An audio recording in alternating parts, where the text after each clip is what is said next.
Hello and welcome to IITN express. तो आज हमारे पास एक क्वेश्चन है। ये क्वेश्चन एनावस्थी मोल कॉन्सेप्ट लेवल 1 का क्वेश्चन नंबर 30 है।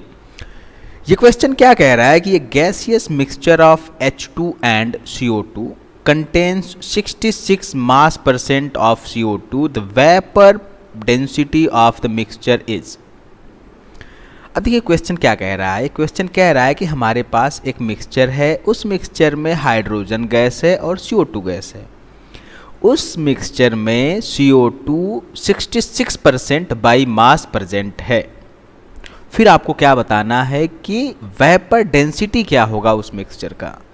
तो सबसे पहले आप समझ लीजिए कि इस क्वेश्चन को सॉल्व करने के लिए हमको किस किस कॉन्सेप्ट या की ज़रूरत है। ठीक है, हमको कौन कौन सा कॉन्सेप्ट आना चाहिए।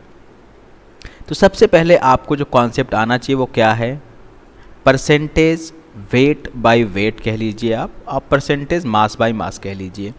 ठीक है, दूसरा कॉन्सेप्ट जो आपको आना चाहिए वो आना चाहिए कि एवरेज मोलर मास कैसे निकालते हैं। ठीक है, एवरेज मोलर मास निकालने के लिए हमारे पास एक फार्मूला है। वो क्या फार्मूला है कि W total divided by N total. आप या तो कह सकते हो कि W1 plus W2 plus so on, जितने भी मिक्सचर हैं सबका, मतलब जितने भी कंपोनेंट हैं सबका वेट और सबका मोल।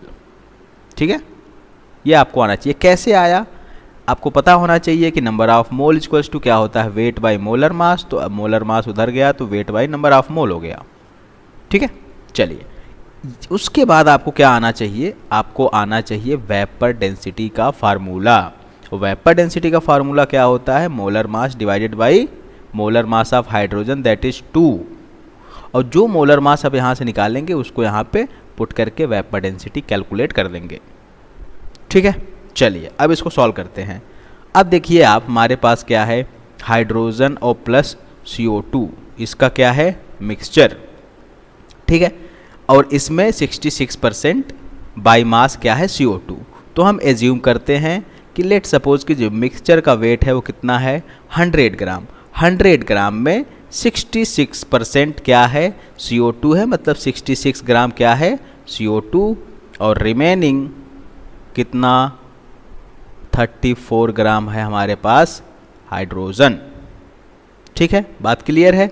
चलिए अब क्या करना है, अब हमको कैलकुलेट कर लेना है number of mole. Number of मोल किसका, CO2 का कितना हो जाएगा 66 बाई 44 इज इक्वल्स टू 1.5 के आसपास आएगा। फिर हम कैलकुलेट कर लेते हैं क्या, number of moles of H2 क्या होने वाला है 34 divide by 2 is equals to 17। ठीक है, अब यहाँ से टोटल मोल क्या आएगा, N total is equals to 18.5। ठीक है, उसके बाद अब ध्यान दीजिए, उसके बाद हमारे पास W टोटल कितना है, W टोटल है 100 ग्राम। ये कितना है 18.5 मोल, ये कितना 1.5 मोल, ये कितना है 17 मोल।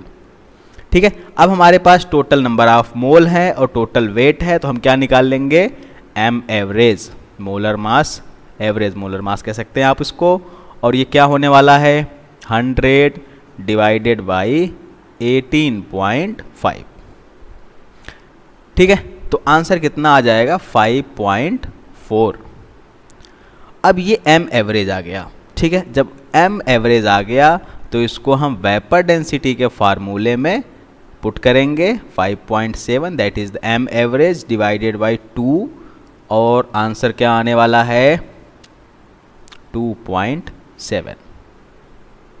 So the vapor density of the mixture is going to be 2.7। और वेपर डेंसिटी का कोई यूनिट नहीं होता, इट इज़ यूनिटलेस। ठीक है, तो यहाँ से आप देख सकते हैं कि answer C is going to be the correct answer. Okay, so hope you got the answer. Thanks for watching and have a good day.